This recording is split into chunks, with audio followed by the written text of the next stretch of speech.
abroad ka? Alam mo, kapag mag-abroad ka, dapat buo at malakas ang loob mo.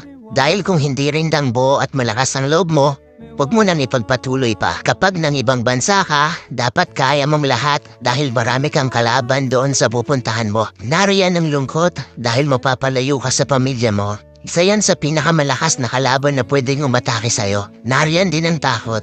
Takot at pagkabalisa kung maayos ba ang lugar na mapupuntahan mo. Maaari ka ring panghinaan ng loob dahil tanging sarili mo lang ang tutulong sa'yo sa oras ng pangangailangan mo. Pwede ka ding ma-depress dahil sa sobrang daming problema na darating sa'yo at lalo na hindi mo pa kasama ang pamilya mo sa tabi mo. Pagkawala ng pag-asa na makakamit mo pa ba ang pangarap mo dahil kulang pa ang panggastos mo kaysa sa sinasahod mo.